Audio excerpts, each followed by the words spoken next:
ఇవాళ శంకరంపట్నం మండలంలో కల్వల ప్రాజెక్టు దగ్గర ఉన్నాం. ఈ కల్వల దగ్గర ఈ మత్తడి కొట్టుకపోయి దాదాపుగా 3 సంవత్సరాలు కావస్తున్నది.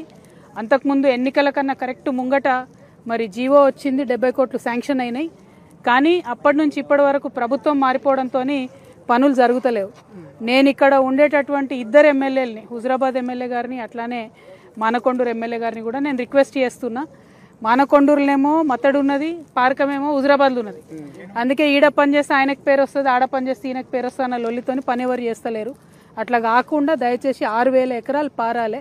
వందలాది రైతు కుటుంబాలు దీని మీద ఆధారపడి ఉన్నాయి. కాబట్టి కాంగ్రెస్ ప్రభుత్వం సీరియస్గా తీసుకొని త్వరితగతిన ఇదివరకు ఇచ్చిన 70 కోట్ల జీవోను పాస్ చేయాలి, మత్తడి పనులు తొందరగా పూర్తి చేయాలని నేను కోరుతా ఉన్నాను. ఎందుకంటే ఇది రాజకీయాలకు సంబంధించిన విషయం కాదు, రైతులకు సంబంధించిన విషయం. రైతు ఎవరికైనా రైతే, ఆయన పని చేయకపోతే, ఆయన పండియకపోతే మనకెవరికి కూడా తినడానికి తిండి ఉండదు. కాబట్టి రైతు లేనిదే రాజ్యం లేదని చెప్తా ఉంటాం. అది నిజం చేయాల్సిన టైం ఇప్పుడు వచ్చింది. పార్టీలకు అతీతంగా ఆలోచించి తొందరగా ఇప్పుడు రిపేర్ చేయించవలసిందిగా, ఈ కల్వల డ్యామ్ని రిపేర్ చేయించవలసిందిగా మత్తడిని నేను కోరుతా ఉన్నాను. మరి ఇక్కడ ఇదివరకు ఒకసారి కట్ట తెగిపోయినప్పుడు అప్పుడున్నటువంటి ప్రజాప్రతినిధులందరూ కూడా చొరవ తీసుకొని తొందరగా రిపేర్ చేయించారని చెప్తున్నారు రైతులు. అదే స్ఫూర్తి ఇప్పుడు కూడా చూపించాలి.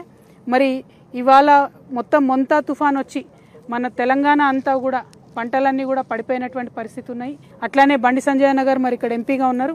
మీరు కేంద్రంలో కూడా ఏదైతే పంట నష్టం ఇప్పించేటటువంటి అనేక పథకాలు ఉంటాయో ఆ పథకాల ద్వారా త్వరితగతిన మన ప్రాంతం రైతుల్ని ఆదుకోవాలని చెప్పి డిమాండ్ చేస్తూ ఉన్నాను. అట్ ద సేమ్ టైం ఈ కట్టడానికి బండి సంజయ్ గారు కూడా మీరు మీ లెటర్ రాయండి, మీ ఇన్ఫ్లుయెన్స్ చేయండి, సీఎం గారితో మాట్లాడండి, ఏదో ఒకటి చేయండి. కానీ ఈ మత్తడిని తొందరగా రిపేర్ చేయించమని డిమాండ్ చేస్తున్నాను.